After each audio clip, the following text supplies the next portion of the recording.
Bapak Ibu Saudara yang kekasih di dalam Tuhan Yesus, hari ini kita kembali dalam ibadah kul.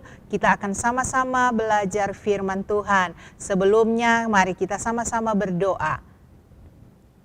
Bapa di dalam surga, di dalam nama Tuhan Yesus Kristus, kami bersyukur untuk kasih anugerah Tuhan dalam kehidupan kami.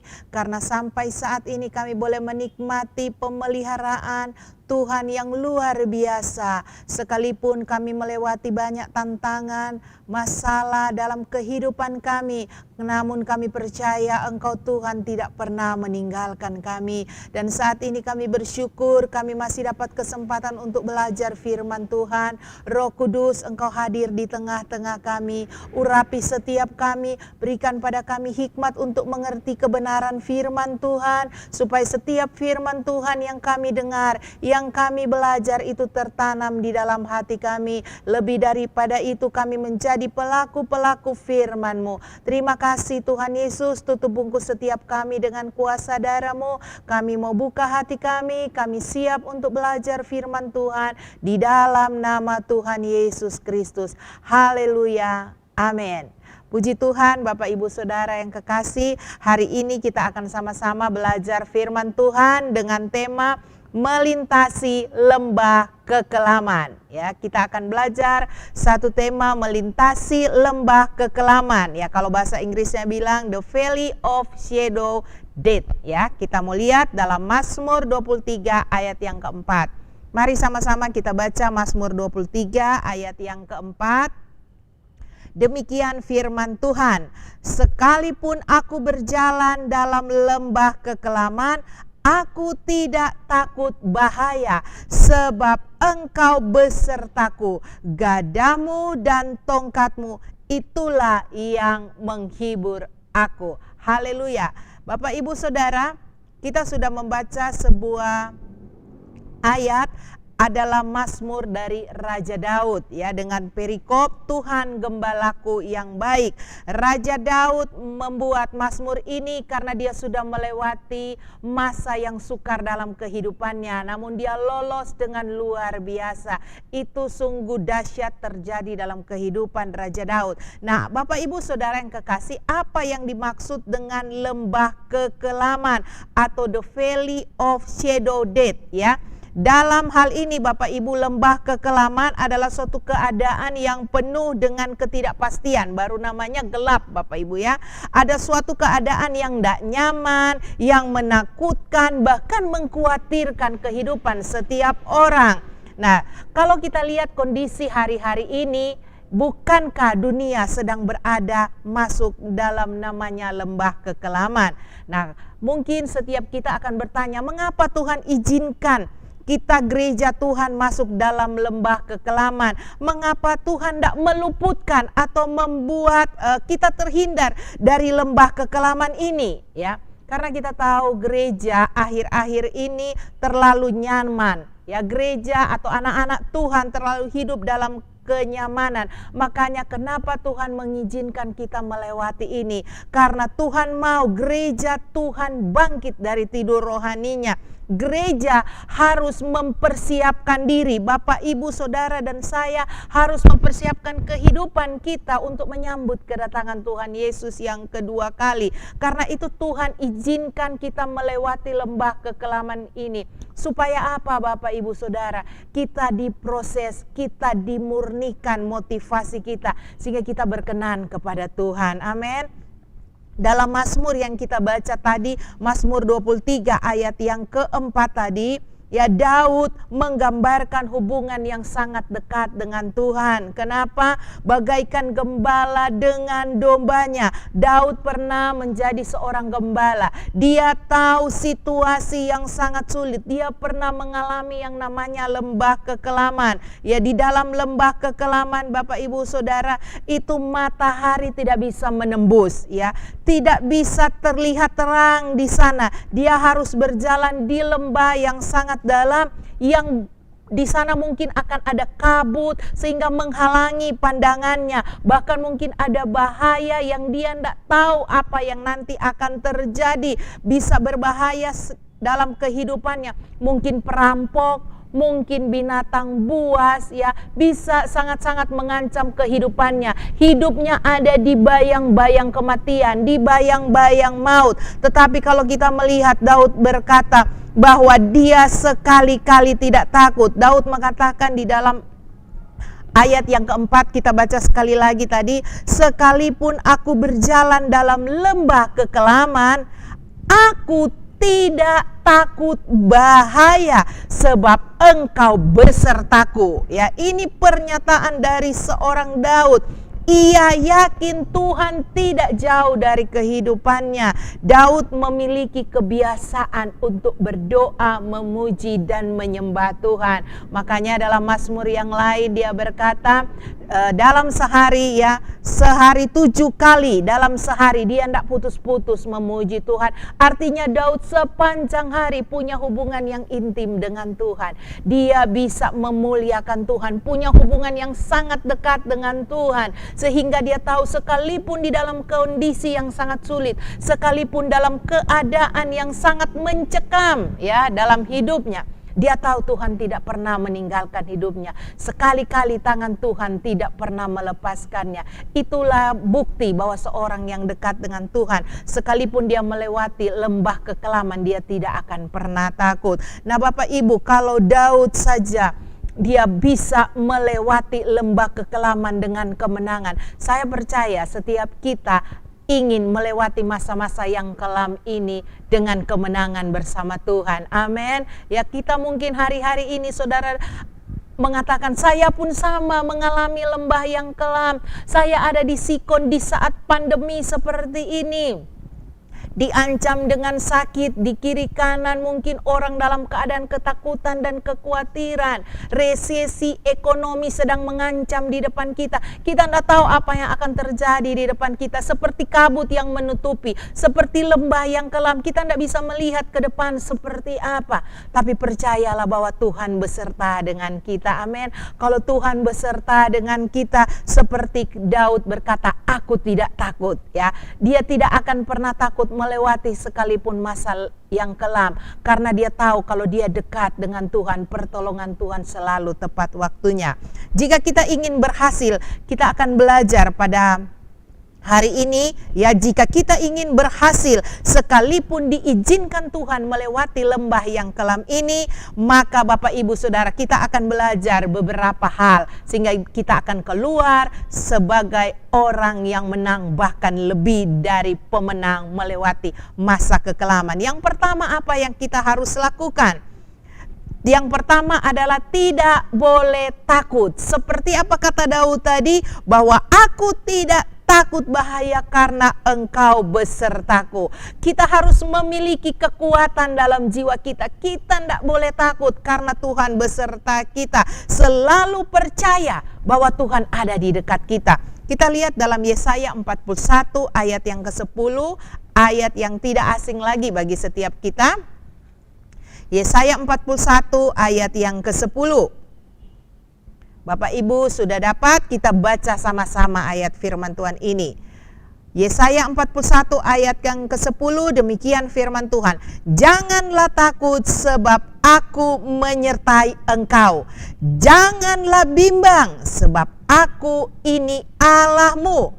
Aku akan meneguhkan, bahkan akan menolong engkau. Aku akan memegang engkau dengan tanganku yang membawa kepada kemenangan. Itu janji Tuhan yang luar biasa. Tuhan selalu menyertai, Tuhan selalu menolong, Tuhan memegang tangan kita. Karena itu kalau kita ingin melewati masa-masa kelam ini dengan kemenangan, apa yang Tuhan izinkan terjadi hari-hari ini, yang pertama kita tidak boleh takut. Amin Bapak Ibu Saudara. Ya, ketakutan itu bisa saja melanda setiap orang karena itu manusiawi. Tetapi kita tidak boleh hidup di dalam ketakutan. Kenapa? Karena kita harus selalu percaya bahwa Tuhan beserta kita. Dia yang memegang kendali kehidupan kita. Dia yang tahu masa depan hidup kita. Daud berkata tadi, gadamu dan tongkatmu itulah yang menghibur aku. Gada, tongkat itu buat seorang gembala itu sesuatu kekuatan, kekuasaan ya. Dia percaya akan kekuatan dan kuasa Tuhan menjamin kehidupannya di dalam sikon apapun, bahkan di saat-saat yang sulit sekalipun, bahwa Tuhan itu adalah perlindungan yang teguh. Karena itu Bapak Ibu, hari-hari ini mungkin setiap kita sedang dibawa, diizinkan Tuhan melewati masa yang kelam. Jangan takut, kita harus yakin bahwa dimanapun Tuhan selalu berada dengan kita. Tuhan selalu menyertai kita. Kalau kita sadar bahwa Allah menyertai kita, Allah yang besar, Allah yang dahsyat, yang punya kuasa atas langit dan bumi ada bersama kita, Dia gembala yang tidak pernah meninggalkan kita, maka kita tidak akan gentar. Amin. Kita percaya kita mampu melewati, sekalipun secara mata jasmani mungkin kita tidak bisa melihat, tetapi secara rohani kita tahu bahwa Tuhan menyediakan hal-hal yang indah bagi setiap kita. Yang kedua, Bapak Ibu Saudara, jika kita ingin berhasil melewati masa kelam yang diizinkan Tuhan ini, kalau yang pertama tadi tidak boleh takut, yang kedua memiliki iman, pengharapan, dan kasih. Kita lihat dalam 1 Korintus 13 ayat yang ke-13.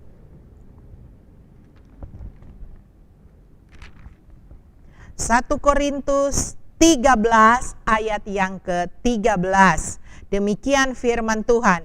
Demikianlah tinggal ketiga hal ini, yaitu iman, pengharapan, dan kasih. Dan yang paling besar di antaranya ialah kasih. Bapak Ibu Saudara yang kekasih di dalam Tuhan, yang kedua yang kita harus miliki dalam hidup kita ketika kita diizinkan Tuhan melewati masa yang kelam adalah memiliki iman, pengharapan, dan juga kasih.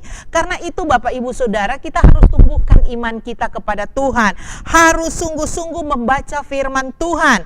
Kalau di dalam Roma pasal 10 ayat yang ke-17, firman Tuhan berkata demikian. Roma 10 ayat yang ke-17, jadi iman timbul dari pendengaran dan pendengaran oleh firman Kristus. Kita harus setiap hari membaca firman Tuhan. Tidak boleh terlewatkan kalau manusia secara jasmani bertumbuh dengan makan setiap hari. Makan nasi, makan ikan, makan daging, Bapak Ibu, dan lain sebagainya. Supaya tubuhnya tetap bertumbuh, apalagi rohani kita. Ya, supaya iman kita bertumbuh, maka setiap hari kita harus baca firman Tuhan. Tadi firman Tuhan berkata iman timbul dari mendengar firman Tuhan.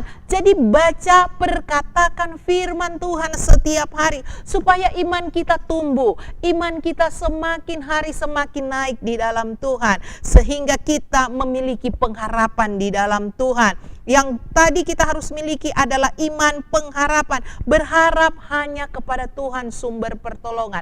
Bapak Ibu Saudara, tidak ada pertolongan yang dapat dari lain tempat yang bisa kita harapkan di hari-hari ini. Semua itu goncang Bapak Ibu. Apa yang mau kita harapkan dari dunia ini?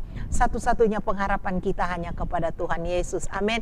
Dia penolong satu-satunya. Dia sumber pengharapan yang tidak pernah mengecewakan. Ibrani mengatakan di Ibrani 10 ayat 23, Ia yang berjanji itu setia.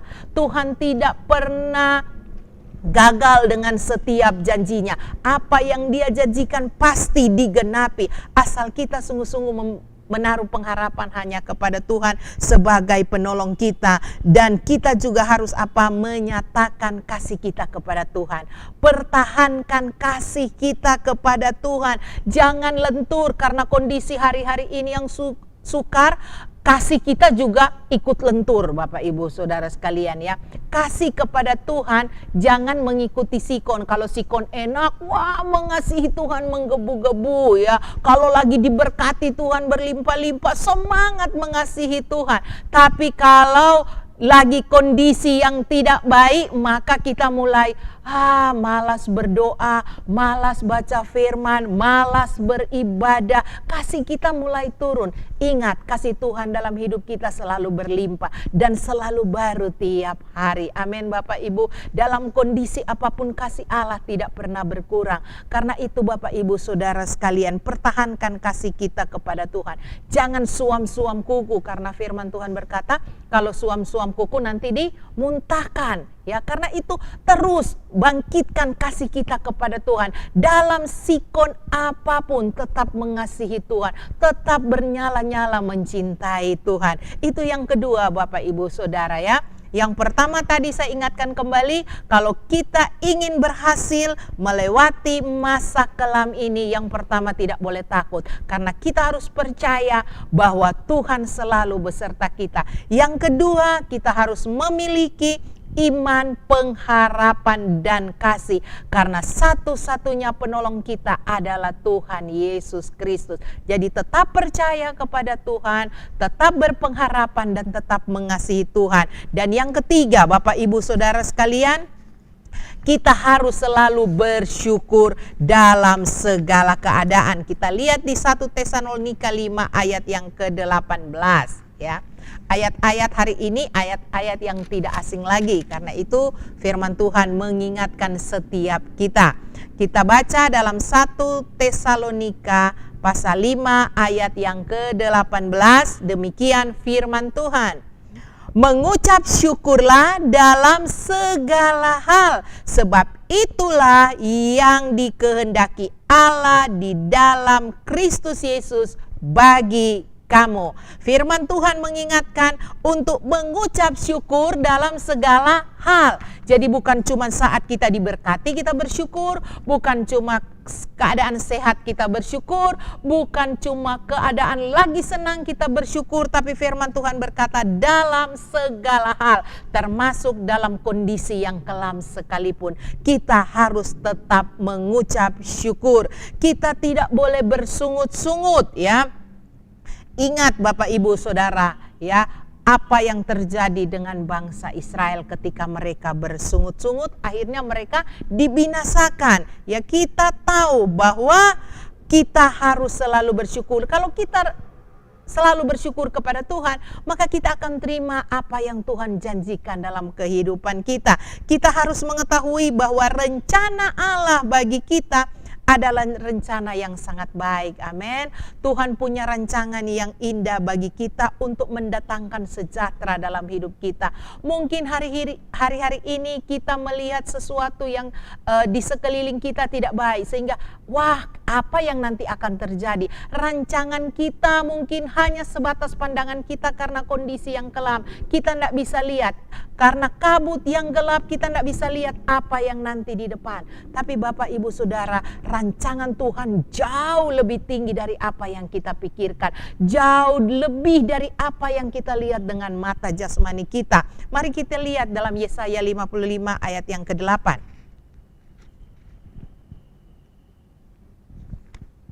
Yesaya 55 ayat yang ke-8. Firman Tuhan berkata, sebab rancanganku bukanlah rancanganmu, dan jalanmu bukanlah jalanku. Demikianlah firman Tuhan, seperti tingginya langit dari bumi, demikianlah tingginya jalanku dari jalanmu, dan rancanganku dari rancanganmu. Itulah rancangan Tuhan yang indah, yang jauh dari apa yang kita pikirkan. Karena itu Bapak Ibu Saudara, bersyukur dalam segala hal. Karena sekalipun keadaan hari-hari ini kita lihat kondisinya tidak baik, tapi tetap percaya bahwa Tuhan punya rencana yang jauh dari apa yang kita pikirkan. Dia punya rencana yang lebih baik. Bapak Ibu Saudara, kita telah belajar 3 hal hari ini ya. Yang pertama, kalau kita ingin berhasil melewati lembah yang kelam ini, yang pertama tadi Bapak Ibu Saudara, kita tidak boleh takut. Kemudian miliki iman, pengharapan, dan kasih kepada Tuhan. Yang ketiga, tetap bersyukur dalam segala hal. Kalau kita berhasil Bapak Ibu melewati lembah yang kelam, kita lihat di Mazmur tadi, kembali ke Mazmur 23 ayat 5 dan 6. Mazmur 23 ayat 5 dan ke-6. Ini firman Tuhan yang luar biasa, janji Allah yang terjadi dalam hidup kita. Engkau menyediakan hidangan bagiku di hadapan lawanku. Engkau mengurapi kepalaku dengan minyak. Pialaku penuh melimpah. Kebajikan dan kemurahan belaka akan mengikuti aku seumur hidupku. Dan aku akan diam dalam rumah Tuhan sepanjang masa. Tuhan menyediakan kebutuhan di tengah tantangan. Tuhan mengurapi kita dengan roh-Nya sehingga kita mendapat perkenanan Tuhan, dan pertolongan, kebaikan Tuhan, kebajikan Tuhan akan mengikuti seumur hidup kita, dan kita akan terus diam di dalam rumah Tuhan. Bapak Ibu Saudara, mungkin hari-hari ini kita berada di masa yang kelam ya. Setelah mengetahui rahasia hidup Daud, dia bisa berhasil melewati lembah yang kelam. Maukah Bapak Ibu Saudara dan saya juga bangkit berusaha untuk melewati masa-masa yang sukar ini? Ya, jangan takut, Dia gembala yang baik. Dia selalu menyertai kita di saat-saat yang susah. Dia tidak akan membiarkan kita di saat yang sulit dan berbahaya, karena pertolongannya selalu tepat pada waktunya. Amin. Mari Bapak Ibu kita mensyukuri firman Tuhan ini. Biar firman ini menguatkan kita, memberi kita jalan keluar, sehingga kita berhasil melewati masa-masa yang sukar ini. Mari kita berdoa. Bapa, terima kasih buat firman Tuhan yang sudah kami belajar. Tuhan, kami bersyukur ketika Engkau mengizinkan kami melewati masa-masa yang kelam. Kami percaya Tuhan bahwa ini adalah seizin Engkau. Engkau rindu setiap kami dimurnikan motivasi kami, sehingga hidup kami lebih berkenan kepada Tuhan. Tolong kami lewat Roh Kudus-Mu Tuhan, supaya kami mampu Tuhan melewati masa yang kelam ini. Kami percaya bahwa bersama dengan Engkau Tuhan, kami cakap menanggung segala perkara. Kami akan berhasil melewati masa yang kelam ini, karena kami tahu Tuhan Yesus, Engkau selalu beserta kami. Kami Tuhan Yesus rindu supaya senantiasa iman kami bertumbuh, pengharapan dan kasih kami kepada Tuhan. Terlebih dari itu Tuhan, kami boleh selalu mengucap syukur dan memuliakan Engkau. Terima kasih Tuhan, kami percaya rancangan Tuhan indah dalam kehidupan kami. Terpujilah nama-Mu Tuhan, kami berdoa dan mengucap syukur. Tuhan memberkati semua Bapak Ibu Saudara yang sama-sama belajar firman Tuhan. Kami percaya setiap kami keluar menjadi pemenang. Terpujilah nama-Mu Tuhan. Di dalam nama Yesus kami berdoa dan mengucap syukur. Haleluya. Amin. Bapak Ibu Saudara yang kekasih, boleh share satu dengan yang lain di rumah. Ya, kalau ada mungkin yang hari-hari ini mulai loyo karena melewati yang masa yang kelam, mari kita share satu dengan yang lain. Saling menguatkan supaya bangkit, sehingga kita mampu melewati, melintasi masa-masa yang kelam ini bersama dengan Tuhan. Dan semua kita, seluruh keluarga kita boleh keluar sebagai pemenang. Amin Bapak Ibu Saudara. Puji Tuhan, Tuhan memberkati kita semua. Shalom, Tuhan memberkati. Salam sehati.